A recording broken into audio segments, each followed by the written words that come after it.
ಇವತ್ತಿನಿಂದ ಅಧಿಕೃತವಾಗಿ ಸಾರಿಗೆ ಬಸ್ ದರ ಹೆಚ್ಚಳ ಆಗಿರೋದು ಸರ್ಕಾರದ ವಿರುದ್ಧ ಆಕ್ರೋಶ ಕೂಡ ವ್ಯಕ್ತವಾಗ್ತಾ ಇದೆ. ಬಿಜೆಪಿ ಸರ್ಕಾರದ ವಿರುದ್ಧ ಆಕ್ರೋಶವನ್ನ ವ್ಯಕ್ತಪಡಿಸ್ತಾ ಇದೆ. ಇನ್ನು ಬಿಜೆಪಿಯ ವಿರುದ್ಧ ಸಚಿವ ರಾಮಲಿಂಗಾರೆಡ್ಡಿ ಅವರು ಹರಿಹಾಯ್ದಿದ್ದಾರೆ. ಸಾರಿಗೆ ಸಚಿವರಾಗಿರುವಂತಹ ರಾಮಲಿಂಗಾರೆಡ್ಡಿ ಅವರು ಬಿಜೆಪಿಯ ಮಾತಿಗೆ ಕೆಂಡ ಕಾರಿದ್ದಾರೆ. ಬಿಜೆಪಿಯ ಅವಧಿಯಲ್ಲೇ 7 ಬಾರಿ 47.8% ಪ್ರಯಾಣ ದರ ಏರಿಕೆಯಾಗಿತ್ತು. ಬಿಜೆಪಿಗೆ ಏನ್ ನೈತಿಕತೆ ಇದೆ ಅಂತ ಇದನ್ನು ಪ್ರಶ್ನೆ ಮಾಡ್ತಾ ಇದ್ದಾರೆ. ಅವರಿಗೆ ನೈತಿಕತೆಯೂ ಇಲ್ಲ, ನಾಚಿಕೆನೂ ಇಲ್ಲ ಅಂತ ಆಕ್ರೋಶ ವ್ಯಕ್ತಪಡಿಸಿದ್ದಾರೆ ರಾಮಲಿಂಗಾರೆಡ್ಡಿ ಅವರು.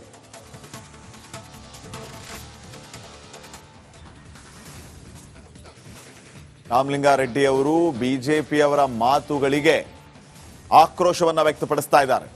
ಇದೇ ಬಿಜೆಪಿಯವರೇ 7 ಸರಿ ದರ ಏರಿಕೆಯನ್ನ ಮಾಡಿದ್ರು.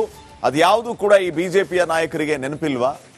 ದರ ಏರಿಕೆಯ ಬಿಸಿಯಿಂದಾಗಿಯೇ ಜನ ಇವರನ್ನ ತಿರಸ್ಕಾರ ಮಾಡಿದ್ದು. ನಮಗೆ ದರ ಏರಿಕೆಯ ಬಗ್ಗೆ ಬುದ್ಧಿ ಹೇಳೋದಕ್ಕೆ ಬರ್ತಾರಾ ಅಂತ ಹೇಳಿ ಈಗ ರಾಮಲಿಂಗಾರೆಡ್ಡಿ ಅವರು ಆಕ್ರೋಶವನ್ನ ವ್ಯಕ್ತಪಡಿಸ್ತಾ ಇದ್ದಾರೆ.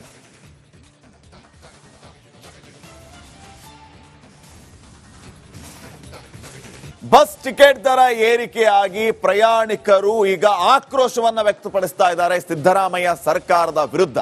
ಸಿದ್ದರಾಮಯ್ಯ ಸರ್ಕಾರದ ವಿರುದ್ಧ ರೋಷಾವೇಶ ವ್ಯಕ್ತವಾಗ್ತಾ ಇದೆ ಇಡೀ ರಾಜ್ಯದಲ್ಲಿ. ಗ್ಯಾರಂಟಿ ದುಬಾರಿ ಆಯಿತು ಅಂತ ನಿಗಿ ಕೆಂಡ ಆಗಿದ್ದಾರೆ ಜನ. 15% ಟಿಕೆಟ್ ದರ ಏರಿಕೆಗೆ ಗಂಡೈಕಳು ಗರಂ ಆಗಿದ್ದಾರೆ. ರಾತ್ರೋರಾತ್ರಿ ಟಿಕೆಟ್ ದರ ಏರಿಕೆ ಆಗಿದೆ. ಮಧ್ಯರಾತ್ರಿಯಿಂದಾನೇ ಈ ಪರಿಷ್ಕೃತ ದರ ಜಾರಿಗೆ ಬಂದಿದೆ. ಹೊಸ ವರ್ಷ ಶಾಕ್ ಕೊಟ್ಟಿರುವಂತದ್ದು ಸರ್ಕಾರ. ಇದು ಲೂಟಿ ಸರ್ಕಾರ ಅಂತ ಜನ ಆಕ್ರೋಶ ಭರಿತರಾಗಿ ಮಾತಾಡ್ತಾ ಇದ್ದಾರೆ. ಮೊದಲು ನನಗೂ ನಿನಗೂ ಎಲ್ಲರಿಗೂ ಫ್ರೀ ಅಂತ ಹೇಳಿದವರು ಯಾಕೆ ಈಗ ಈ ರೀತಿ ಮಾಡ್ತಾ ಇದ್ದಾರೆ ಅನ್ನುವಂತಹ ಪ್ರಶ್ನೆಯನ್ನ ಈಗ ಜನಸಾಮಾನ್ಯರು ಮಾಡ್ತಾ ಇದ್ದಾರೆ. ಗ್ಯಾರಂಟಿಯ ಭರದಲ್ಲಿ ನಮ್ಮ ಜೇಬಿಗೆ ಕತ್ತರಿ ಹಾಕುವಂತಹ ಕೆಲಸವನ್ನ ಸರ್ಕಾರ ಮಾಡ್ತಾ ಇದೆ ಅಂತ ಆಕ್ರೋಶ ವ್ಯಕ್ತಪಡಿಸ್ತಾ ಇದ್ದಾರೆ. ಇವತ್ತಿನಿಂದ ಕೆಎಸ್ಆರ್ಟಿಸಿ ಮತ್ತೆ ಬಿಎಂಟಿಸಿ ಬಸ್ನಲ್ಲಿ ಪ್ರಯಾಣ ಮಾಡುವಂತಹ ಪ್ರಯಾಣಿಕರಿಗೆ ಶಾಕ್ ಬಂದಿದೆ. ಯಾಕಂದ್ರೆ ಇಷ್ಟು ದಿನದ ದರಕ್ಕಿಂತಲೂ ಕೂಡ ಈಗ 15% ದರ ಹೆಚ್ಚಳ ಮಾಡಿ ರಾಜ್ಯ ಸರ್ಕಾರ ಆದೇಶವನ್ನು ನೀಡಿದೆ. ಇದರ ಬಗ್ಗೆ ಸಾಕಷ್ಟು ಆಕ್ರೋಶಗಳು ಕೂಡ ವ್ಯಕ್ತವಾಗ್ತಿದೆ. ಸದ್ಯಕ್ಕೆ ನಾನು ಮೆಜೆಸ್ಟಿಕ್ ನ ಕೆಎಸ್ಆರ್ಟಿಸಿ ಬೆಂಗಳೂರು ಬಸ್ ನಿಲ್ದಾಣದ ಬಳಿ ಇದ್ದೀನಿ. ಬೆಳಿಗ್ಗಿಂದಲೂ ಕೂಡ ಜನ ಬರ್ತಿದ್ದಾರೆ. ನಿನ್ನೆ ರಾತ್ರಿಯಿಂದಲೇ ಒಂದು ದರವನ್ನ ಹೆಚ್ಚಳ ಮಾಡುವಂತ ಕೆಲಸವನ್ನ ರಾಜ್ಯ ಸರ್ಕಾರ ಮಾಡಿದೆ.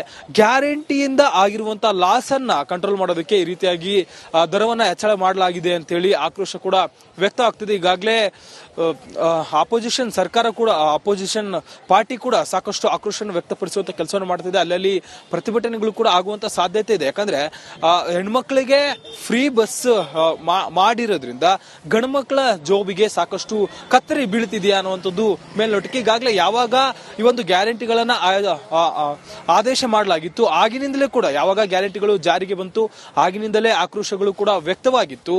ಅದಾದ್ಮೇಲೆ ಸಾಕಷ್ಟು ಚರ್ಚೆಗಳು ಕೂಡ ಆಯ್ತು. ಅಂದ್ರೆ ಗಂಡ್ಮಕ್ಳ ಜೋಬ್ಗೆ ಕತ್ತರಿ ಹಾಕಿ ಈ ಗ್ಯಾರಂಟಿಗಳನ್ನ ಕೊಡಲಾಗ್ತಿದೆ ಅಂತ ಹೇಳಿ ಜನರು ಆಕ್ರೋಶವನ್ನು ವ್ಯಕ್ತಪಡಿಸಲಾಗಿತ್ತು. ಜೊತೆಗೆ ಗ್ಯಾರಂಟಿಗಳಿಂದ ಆಗದಂತ ಅಂದ್ರೆ ಈ ಒಂದು 5 ಗ್ಯಾರಂಟಿಗಳನ್ನ ಏನ್ ರಾಜ್ಯ ಸರ್ಕಾರ ಮಾಡಿತ್ತು ಅದರಿಂದ ಸಾಕಷ್ಟು ಲಾಸ್ ಆಗ್ತಿದೆ ಸರ್ಕಾರಕ್ಕೆ, ಸರ್ಕಾರದಲ್ಲಿ ಹಣ ನಿಲ್ತಿಲ್ಲ, ಸಾಕಷ್ಟು ಸಾಲ ಆಗ್ತಿದೆ ಅನ್ನುವಂತ ಮಾತುಗಳು ಕೂಡ ಕೇಳಿ ಬಂದಿತ್ತು. ಸಾಕಷ್ಟು 15% ಹೆಚ್ಚಿನ ದರವನ್ನ ನೀಡಿ ಪ್ರಯಾಣಿಕರು ಹೋಗುವಂತ ಕೆಲಸ ಸದ್ಯಕ್ಕೆ ಆಗ್ಬೇಕಿದೆ. ಸದ್ಯಕ್ಕೆ ಒಂದು ವಿಚಾರ ಸಾರ್ವಜನಿಕ ವಲಯದಲ್ಲಿ ಸಾಕಷ್ಟು ಚರ್ಚೆ ಆಗ್ತಿದೆ. ಯಾಕಂದ್ರೆ ಗ್ಯಾರಂಟಿಗಳಿಂದ ಆಗಿರುವಂತಹ ಲಾಸ್ ಆಗಿರ್ಬೋದು. ಈ ಒಂದು ನಿಗಮಗಳಲ್ಲಿ 4 ನಿಗಮಗಳಲ್ಲಿ ಈಗಾಗಲೇ ದರವನ್ನ ಹೆಚ್ಚಿಸಿ ಆದೇಶವನ್ನ ನೀಡಲಾಗಿದೆ. ಇದನ್ನ ಜನರು ಮಿಶ್ರ ರೀತಿಯಲ್ಲಿ ತೆಗೆದುಕೊಳ್ತಿದ್ದಾರೆ. ಯಾಕಂದ್ರೆ ಈ ಒಂದು ಗ್ಯಾರಂಟಿಯಿಂದ ಇಬ್ರಿಗೂ ಕೂಡ ಹೆಣ್ಮಕ್ಳಿಗೆ ಫ್ರೀ ಇದೆ ಓಕೆ, ಆದ್ರೆ ಗಂಡ್ಮಕ್ಳಿಂದ ಜಾಸ್ತಿ ಖರ್ಚು ಮಾಡಿಸ್ತಿದ್ದಾರೆ ಅನ್ನುವಂತ ಆಕ್ರೋಶದ ಮಾತುಗಳನ್ನ ಜನ ಆಡ್ತಿದ್ದಾರೆ. ವಿಡಿಯೋ ಜರ್ನಲಿಸ್ಟ್ ದೀಪಕ್ ಜೊತೆ ಮಾದೇಶ್, ರಿಪಬ್ಲಿಕ್ ಕನ್ನಡ, ಬೆಂಗಳೂರು.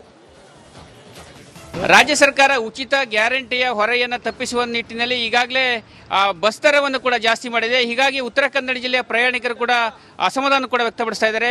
ಕಾರವಾರ ಬಸ್ ನಿಲ್ದಾಣದಲ್ಲಿ ಪ್ರಯಾಣಿಕರನ್ನ ಮಾತಾಡಿಸುವಂತ ಪ್ರಯತ್ನ ಮಾಡ್ತೇನೆ. ಏನು ಹೇಳ್ತಾ ಕೇಳೋಣ. ಈಗ ಇವತ್ತಿಂದ 15% ರೇಟ್ ಜಾಸ್ತಿ ಮಾಡಿದ್ದಾರೆ ಬಸ್ಸಿಂದು. ಇದೇನು ಹೊರೆ ಆಗ್ತಿದೆ ಅಥವಾ ಏನು ಹೇಳ್ತೀರಿ ನೀವು? ಸರ್, ಮೊದಲೆಲ್ಲ ನಮ್ಮ ಬರಬೇಕಾದ್ರೆ ಸ್ವಲ್ಪ ಕಡಿಮೆ ಇತ್ತು, ಆಗ ಅಷ್ಟೇನು ಅನಿಸೋದಿಲ್ಲಾಗಿತ್ತು. ಈಗ ತುಂಬ ಹೊರೆಯಾಗಿಬಿಟ್ಟಿದೆ. ಮೊದಲೇ ಅಮ್ದಳ್ಳಿಯಿಂದ ಕಾರವಾರ ಬರಬೇಕಾದ್ರೆ ಒಂದು ಸೀಟಿಗೆ 28 ಇತ್ತು, ಈಗ 33 ಮಾಡಿದ್ದಾರೆ. ಅದು ಇವತ್ತಿಂದ ತುಂಬ ಹೊರೆ ಆಗ್ತಿದೆ. ಈಗ ಮಹಿಳೆಯರಿಗೆ ಫ್ರೀ ಅಂತೂ ಇದೆ. ಈಗ ಏನು ಅವ್ರಿಗೆ ಫ್ರೀ ಕೊಡೋ ಹೊರೆಯಾದ್ರಿಂದ ಈ ರೀತಿ ಜಾಸ್ತಿ ಮಾಡಿರ್ಬೋದಾ? ಮೋಸ್ಟ್ಲಿ ಅವರಿಗೆ ಫ್ರೀ ಕೊಡೋದ್ರಿಂದ ಈ ರೀತಿ ಹೊರೆ ಆಗಿದ್ವಿ, ನಮ್ಗೆ ಹೊರೆ ಆಗಿದೆ. ಈಗ ಬೇಜಾರಾಗಿದೆ, ಕೊಟ್ಟದ್ದು ವೇಸ್ಟ್ ಆಗ್ತಾ ಇದೆ. ಹಾಗಾದ್ರೆ ಇಲ್ಲ, ಅವ್ರಿಗೆ ಕೊಟ್ಟು ಸರಿ ಇತ್ತು, ಈಗ ನಮ್ಗೆ ಜಾಸ್ತಿ ಮಾಡೋದು ವೇಸ್ಟ್ ಆಗ್ತಿದೆ. ಜಾಸ್ತಿ ಮಾಡಬಾರ್ದಿತ್ತು ಸರ್ಕಾರ ನಮ್ಗೆ ಜಾಸ್ತಿ ಮಾಡಬಾರ್ದಾಗಿತ್ತು. ತೊಂದರೆ ಆಗ್ತಾ ಇದೆಯಲ್ಲ, ಅದು ನಮ್ಗೀಗ ತೊಂದರೆ ಆಗ್ತಿದೆ ಅದರಿಂದ. ಸರ್ ಏನ್ ಹೇಳ್ತೀರಿ ಸರ್? ಈಗ ಸರ್ಕಾರ ಮಾಡಿದ ನಿರ್ಧಾರಕ್ಕೆ ಏನ್ ಹೇಳ್ತೀರಿ ಸರ್? ರಾಜ್ಯ ಸರ್ಕಾರ ಮಾಡಿರ್ತಕ್ಕಂಥ ಕ್ರಮ ಇದು ಸರಿಯಲ್ಲ. ಯಾಕಂದರೆ ರಾಜ್ಯ ಸರ್ಕಾರ ಈಗಾಗಲೇ ಬೆಲೆ ಏರಿಕೆಯಿಂದ ಜನರು ತತ್ತರಿಸಿ ಹೋಗಿದ್ದಾರೆ. ಇಂತಹ ಸ್ಥಿತಿಯಲ್ಲಿ ಈ ಸರ್ಕಾರಿ ಬಸ್ಗಳ, ಸಾರಿಗೆ ಬಸ್ಗಳ ಪ್ರಯಾಣ ದರ ಹೆಚ್ಚಳ ಮಾಡಿರೋದು ಖಂಡಿತ ತಪ್ಪು. ಸರ್ಕಾರ ಇದನ್ನು ಪುನರ್ ಪರಿಶೀಲನೆ ಮಾಡಬೇಕು ಅಂತ ನಾವು ಒತ್ತಾಯ ಮಾಡ್ತೀವಿ. ಬಹಳ ಹೊರೆ ಆಗ್ತಾ ಇದೆ ಸರ್. ಹೊರೆ ಆಗ್ತಾ ಇದೆ. ಗ್ಯಾರಂಟಿ ಹೆಸರಿನಲ್ಲಿ ಜನರಿಗೆ ವ್ಯವಸ್ಥೆ ಮಾಡ್ತಾ ಇದ್ದಾರೆ. ಇದು ಬಸ್ ದರ ಜಾಸ್ತಿ ಆಗಿದೆ, ಏನ್ ಹೇಳ್ತೀರಿ? ಬಸ್ ರೇಟ್ ಜಾಸ್ತಿ ಮಾಡಿದ್ದಾರೆ ಗಂಡಸರಿಗೆ. ಮಾಡ್ಲಿ, ಬಸ್ ರೇಟ್ ಹಾಕ್ಲಿ, ಅದು ಬಸ್ ಬಿಡ್ಬೇಕಲ್ಲ. ಎಷ್ಟು ಟೈಮ್ ಆಯ್ತು, ಬೆಳಗಿನ ಒಂದು ಬಸ್ ಆಗಲಿಲ್ಲ ಕೆರೋಡಿ ಮಲ್ಲಾಪುರ. ಯಾಕೆ ಬಸ್ ರೇಟ್ ಮತ್ತೆ ಜಾಸ್ತಿ ಮಾಡ್ತಾರೆ, ಬಸ್ ಸರಿಯಾಗಿ ಬಿಡಲ್ಲ. ನಮ್ಗೆ ಬಸ್ ರೇಟ್ ಕೊಡುವುದಲ್ಲ, ಮತ್ತೆ ಬಸ್ ಯಾಕೆ ಹಾಕುದಿಲ್ಲ? ಕಂಡಕ್ಟರ್ ಹೋಗಿದ್ದು ಇನ್ನೂ ತನಕ ಬರ್ಲಿಲ್ಲ. ರೇಟ್ ಜಾಸ್ತಿ ಮಾಡ್ತದೆ. ಹೌದಾ? ಉಲೇ ಜಾವ್. ಇದು ಪ್ರಯಾಣಿಕರು ಹೇಳ್ತಾರೆ, ಒಟ್ಟಿನಲ್ಲಿ ಸರ್ಕಾರ ಬಸ್ ದರವನ್ನ ಜಾಸ್ತಿ ಮಾಡಿದೆ, ಆದ್ರೆ ಗ್ರಾಮೀಣ ಭಾಗಕ್ಕೆ ಹೋಗುವಂತ ಬಸ್ಗಳು ಸರಿಯಾಗಿ ಹೋಗ್ತಾ ಇಲ್ಲ ಎಂಬ ಆರೋಪವನ್ನ ಪ್ರಯಾಣಿಕರು ಮಾಡ್ತಾ ಇದ್ದಾರೆ. ಉತ್ತರ ಕನ್ನಡ ಜಿಲ್ಲೆ ಕಾರವಾರ ಜಿಲ್ಲಾ ಕೇಂದ್ರದಿಂದ ಪ್ರತಿ ಬಾರಿಯೂ ಕೂಡ ಪ್ರಯಾಣಿಕರಿಂದ ಇದೇ ಕಂಪ್ಲೇಂಟ್ ಕೂಡ ಬರ್ತಾ ಇದೆ. ಯಾಕಂತ ಹೇಳಿದ್ರೆ ಸರ್ಕಾರದ ನಿರ್ಧಾರ ಒಂದ್ ಕಡೆ ಅಸಮಾಧಾನವನ್ನ ವ್ಯಕ್ತಪಡಿಸಿದ್ರೆ, ಇನ್ನೊಂದ್ ಕಡೆ ಬಸ್ಗಳು ಸರಿಯಾಗಿ ಹೋಗ್ತಾ ಇರೋದಕ್ಕೆ ಆಕ್ರೋಶವನ್ನು ಕೂಡ ವ್ಯಕ್ತಪಡಿಸ್ತಾರೆ. ಕ್ಯಾಮರಾ ಪರ್ಸನ್ ಕಿಶನ್ ಗೌರ ಜೊತೆ ನಾನು ಶೇಷಗಿರಿ ಮುಂಡಳ್ಳಿ, ರಿಪಬ್ಲಿಕ್ ಕನ್ನಡ, ಕಾರವಾರ. 15% KSRTC ಕರ್ನಾಟಕ ರಾಜ್ಯ ರಸ್ತೆ ಸಾರಿಗೆ ಬಸ್ ರೇಟ್ ಜಾಸ್ತಿ ಮಾಡಿದ್ರಿಂದ ಏನು ತೊಂದರೆ ಏನೂ ಆಗಲಿಲ್ಲ. ಬಟ್ ಯಾಕಂತಂದರೆ ಈಗ ಈಗಿನ ಸಿಚುವೇಷನ್ನಲ್ಲಿ ಯಾವುದೇ ಸರ್ಕಾರ ಇರಲಿ ಈಗಿನ ಸಿಚುವೇಷನ್ನಲ್ಲಿ ಅದು ರೇಟ್ ಜಾಸ್ತಿ ಮಾಡುವಂಥ ಒಂದು ಸಂದರ್ಭ ಉಂಟು. ಹಾಗೆ ಈಗ ಮಹಿಳೆಯರಿಗೆ ಉಚಿತ ಬಸ್ ಪ್ರಯಾಣ ಒಂದುಂಟು ಸರ್ಕಾರದ್ದು. ಈ ಕಾಂಗ್ರೆಸ್ ಸರ್ಕಾರ ಉಚಿತ ಬಸ್ ಪ್ರಯಾಣದಿಂದ ಆರ್ಥಿಕ ಹೊರೆ ಆಗಿರ್ಬೋದು. ಆದರೆ ನನ್ನ ಹೆಂಡತಿ ಉಚಿತ ಪ್ರಯಾಣ ಮಾಡ್ತಾಳೆ, ನಾನು ಪ್ರಯಾಣ ಮಾಡ್ತೇನೆ.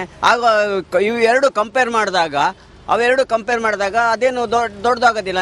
ನನ್ನ ಹೆಂಡತಿಗೆ ಫ್ರೀ ಆಯಿತು, ನನಗೆ ಚಾರ್ಜು. ಆದರೆ ಅದು ನೋಡಿ ಆಫ್ ಮಾಡಿ ಸಹ ಏನು ಹೊರೆ ಆಗಲಿಕ್ಕೆ ಆಗ್ತಾ ಇಲ್ಲ.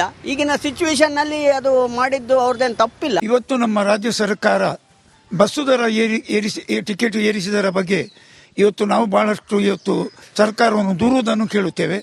ಅದರಲ್ಲಿ ಏನು ತಪ್ಪೆ ಅಂತೇಳಿ ಇಲ್ಲ. ನಾನು ಏನಕ್ಕೆ ಹೇಳ್ತೇನೆ ಅಂತೇಳಿದರೆ, ಜನರಿಗೆ ಇವಾಗಲೇ ಕೇಂದ್ರ ಸರ್ಕಾರದ GST ಮತ್ತು ಅದು ಇದು ಅಂತೇಳಿ ಬೆಲೆ ಏರಿಕೆಯಿಂದ ಜನರು ತತ್ತರಿಸಿ ಹೋಗಿದ್ದಾರೆ.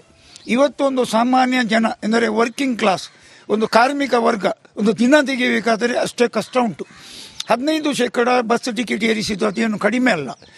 ನಾನು ಇವತ್ತು ಹೇಳ್ತಾ ಇದ್ದೇನೆ, ಸರ್ಕಾರ, ನಮ್ಮ ರಾಜ್ಯ ಸರ್ಕಾರ, ಸಿದ್ದರಾಮಯ್ಯ ಸರ್ಕಾರ ಬಹಳಷ್ಟು ಉಚಿತ ಯೋಜನೆಗಳನ್ನು ಕೊಟ್ಟಿದೆ. ಆದರೆ ನಾನು ಇವತ್ತು ಕಡಾಖಂಡಿತವಾಗಿ ಹೇಳುತ್ತೇನೆ, 90 ಅವರ ಉಚಿತ ಯೋಜನೆಗಳು ಅವೈಜ್ಞಾನಿಕವಾಗಿವೆ. ಅದರ ಬಗ್ಗೆ ಒಂದು 2-3 ತಿಂಗಳು ಒಂದು ಅಧ್ಯಯನ ಮಾಡಿ ಸರಿಯಾದ ರೀತಿಯಲ್ಲಿ ಅದನ್ನು ಜನರಿಗೆ ತಲುಪುವಂತೆ ಮಾಡಬೇಕಿತ್ತು. ಬಹಳಷ್ಟು ಅದು ಮಿಸ್ಯೂಸ್ ಆಗ್ತಾ ಇದೆ ಇವತ್ತು. ಸದ್ಯ ನಾನೀಗ ಹುಬ್ಬಳ್ಳಿಯ ಕೇಂದ್ರ ಬಸ್ ನಿಲ್ದಾಣದಲ್ಲಿದ್ದೀನಿ. ಏನು ಸಾಕಷ್ಟು ಜನ ಪ್ರಯಾಣಿಕರು ಇದೇ ಒಂದು ಕೇಂದ್ರ ಬಸ್ ನಿಲ್ದಾಣದಿಂದ ಬೇರೆ ಬೇರೆ ಭಾಗಗಳಿಗೆ ತೆರಳಲಿಕ್ಕೆ ಬಸ್ಗಾಗಿ ಇಲ್ಲಿ ಕಾದು ಕುಳಿತಿದ್ದಾರೆ. ಕೇವಲ ಹುಬ್ಬಳ್ಳಿ ಧಾರವಾಡ ಅಷ್ಟೇ ಅಲ್ಲದೆ ಅಂದರೆ ಹಾವೇರಿ, ರಾಣೆಬೆನ್ನೂರು, ದಾವಣಗೆರೆ, ಹೀಗೆ ಬೆಂಗಳೂರು ಸೇರಿದಂತೆ ನಾನಾ ಭಾಗಗಳಿಗೆ ತೆರಳುವಂಥ ಪ್ರಯಾಣಿಕರು ಇದೇ ಒಂದು ಬಸ್ ನಿಲ್ದಾಣದಲ್ಲಿ ಏನು ಕಾದು ಕುಳಿತಿರ್ತಕ್ಕಂಥದ್ದು. ಒಂದು ಕಡೆ ನಾನು ಬಸ್ನಲ್ಲಿ ಪ್ರಯಾಣ ಮಾಡ್ತಾ ಇರ್ತಕ್ಕಂಥ ಪ್ರಯಾಣಿಕರನ್ನ ನಾನು ಮಾತಾಡ್ತಾ ಹೋಗ್ತೀನಿ. ಯಾಕಂದರೆ ಪ್ರಮುಖವಾಗಿ ಇವತ್ತಿನಿಂದ ಪ್ರಯಾಣ ದರದಲ್ಲಿ, ಬಸ್ ಪ್ರಯಾಣ ದರದಲ್ಲಿ ಹೆಚ್ಚಳವನ್ನು ಮಾಡಿರುವಂಥ ಹಿನ್ನೆಲೆಯಲ್ಲಿ ಸಾಮಾನ್ಯವಾಗಿ ಜನಸಾಮಾನ್ಯರಲ್ಲಿ ಸಾಕಷ್ಟು ಅಸಮಾಧಾನ ವ್ಯಕ್ತವಾಗ್ತಾ ಇದೆ. ಅಜರ, ಇವತ್ತಿಂದ ಬಸ್ ಫೇರ್ ಅಂದರೆ ಬಸ್ ಚಾರ್ಜ್ ಜಾಸ್ತಿ ಮಾಡಿದಾರೆ, ಏನು ಹೇಳ್ತೀರಿ? ಏನು ಹೇಳಕ್ಕಾಗೋದಿಲ್ಲ ರೀ. ಏನು ಅವ್ರು ಮಾಡಿದ್ದು ಏನು ಮಾಡೋಕ್ಕಾಗತ್ತೆ, ಆದರೆ ಮಾಡಬಾರ್ದಾಗಿತ್ತು.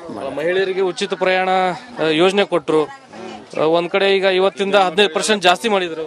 ಗಂಡು ಮಕ್ಕಳ ಮೇಲೆ ಬೀಳುದು ಎಷ್ಟು ಎಲ್ಲ ಹೊರೆ ಅಂತೀರಿ, ಪುರುಷರ ಮೇಲೆ ಬೀಳುತ್ತೆ. ಮತ್ತೆ ಎಲ್ಲ ಹೊರೆ ಅಂತೀರಿ ಜನರಿಗೆ. ಈಗ ಗ್ಯಾರಂಟಿಗಳನ್ನ ಸರಿದೂಗಿಸಕ್ಕೆ, ಬ್ಯಾಲೆನ್ಸ್ ಮಾಡ್ಲಿಕ್ಕೆ ಈ ರೀತಿ ಮಾಡ್ತಾ ಇರೋದು ಎಷ್ಟು ಮಟ್ಟಿಗೆ ಸರಿ ಅಂತೀರಿ? ಹೋಲ್ಬಿಟ್ರಿ ಮತ್ತೆ ಡ್ರೈವರ್ ಕಂಡಕ್ಟರ್ ಪಗಾರ ಕೊಡ್ತಾರೆ ಮತ್ತೆ ಸರ್ ತಾವೇನ್ ಹೇಳ್ತೀರಿ ಇವತ್ತಿಂದ ಬಸ್ ದುಡಿಯಾಕೊಂಡಿವಿ ನೋಡ್ರಿ ಇಲ್ಲಿ.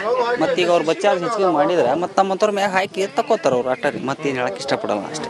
ಜನರಿಗೆ ಸಮಸ್ಯೆ ಆಗುತ್ತೆ ಭಾಳ ಸಮಸ್ಯೆ ಆಗತ್ತೆ. ಗಣಮಕ್ಳ ಸಮಸ್ಯೆ ಆಗತ್ತೆ, ಗಣಮಕ್ಳ ಸಮಸ್ಯೆ ಆಗತ್ತೆ. ಹೌದು, ಮಾಡಬಾರ್ದಾಗಿತ್ತು ಅದು. ನೀವು ರಿಯಲಿ ಇದು ಫ್ರೀ ಮಾಡಲೇಬಾರ್ದಾಗಿತ್ತು ಯಾವುದು. ಏನು ಸರಿ ದುಗ್ಸ್ಕೊಂಡು ಹೋಗ್ಬೇಕಾಗಿತ್ತು. ಇಲ್ಲಿ ಕೊಡೋದು ಇಲ್ಲಿ ತಗೊಳ್ಳೋದು ಮಾಡ್ತಾ ಇದ್ದಾರೆ, ಅದು ಸರಿ ಇಲ್ಲ ಅಲ್ಲ. ಒಂದ್ ಕೈ ಕೊಡೋದು ಹೌದು, ಮತ್ತೆ ಅವ ಏನ್ ಹೇಳ್ತೀರಿ? ಬಸ್ ಚಾರ್ಜ್ ಇವತ್ತು ಜಾಸ್ತಿ ಆಗಿದೆ. ಇವತ್ತಿಂದ ನಿಮಗಂತೂ ಈಗ ಫ್ರೀ ಇದೆ, ಗಂಡ್ ಮಕ್ಳಿಗೆ ಒಂದ್ ರೀತಿ ಹೆಚ್ಚಿಗೆ ಹೊರೆ ಆಗ್ತಿದೆ. ಏನ್ ಹೇಳೋದೇನ್ರಿ, ನಮ್ಮ ಕಡೆಯಿಂದ ತಗೋತಾರ, ಈ ಕಡೆ ಕೊಡ್ತಾರ. ನಮ್ದು ದುಡ್ಡ ತಗೊಂಡ್ ನಮಗ ಹೊಳಿಸಾಡ್ತಾರ್ರಿ. ಅವ್ರೇನ್ ತಮ್ಮ ಜೇಬ್ಲಿಂದ ಕೊಡಂಗಿಲ್ಲ, ತಮ್ಮ ದುಡ್ದು ಕೊಡಂಗಿಲ್ಲ. ಯಾಕಂದ್ರೆ ಗಂಡ್ ಮಕ್ಳು ಹೋಗ್ಬೇಕಂದ್ರೆ ಮತ್ತೆ ದುಡ್ಡು ಹಾಕೊಂಡ ಹೋಗ್ಬೇಕಲ್ರಿ ಅವ್ರು. ನಮಗ್ ಫ್ರೀ ಮಾಡ್ಯಾರ ಅನಸ್ತೈತಿ, ಗಂಡ್ ಮಕ್ಳಿಗೆ ಎಲ್ಲಿ ಏರ್ಚೆ ಬಿಟ್ಟಾರಲ್ರಿ. ಇದಿಷ್ಟು ಒಂದ್ ಕಡೆ ಪ್ರಯಾಣಿಕರ ಮಾತುಗಳು. ಈಗಾಗಲೇ ಮಹಿಳೆಯರಿಗೆ ಉಚಿತ ಪ್ರಯಾಣವನ್ನ ಏನು ಮಾಡಿದ್ದಾರೆ, ಆದ್ರೆ ಪುರುಷರಿಗೆ ಎಲ್ಲೋ ಒಂದ್ ಕಡೆ ಒಂದ್ ಕೈಯಿಂದ ಕೊಟ್ಟು ಒಂದ್ ಕೈಯಿಂದ ಕಸಿದುಕೊಳ್ಳುವಂತ ನೀತಿಯನ್ನ ಸರ್ಕಾರ ಮಾಡ್ತಾ ಇರುವಂತದ್ದು ಸರಿಯಲ್ಲ. ಹೀಗಾಗಿ ಶೀಘ್ರವೇ ಈ ಪರಿಷ್ಕೃತ ಅಂದ್ರೆ ದರದಲ್ಲಿ ಪರಿಷ್ಕರಣೆ ಮಾಡಿರ್ತಕ್ಕಂಥದ್ದನ್ನ ಸರಿಪಡಿಸಬೇಕು. ಜನರಿಗೆ ಹೊರೆ ಆಗ್ತಿರೋದನ್ನ ಏನು ತಗ್ಗಿಸಬೇಕು ಅಂತಕ್ಕಂಥ ಆಗ್ರಹವನ್ನ ಮಾತುಗಳನ್ನ ಹೇಳ್ತಾ ಇದ್ದಾರೆ. ಕ್ಯಾಮರಾ ಪರ್ಸನ್ ವಿನಾಯಕ್ ಪೂಜಾರ್ ಜೊತೆ ಪ್ರಕಾಶ್ ರಿಪಬ್ಲಿಕ್ ಕನ್ನಡ, ಹುಬ್ಬಳ್ಳಿ.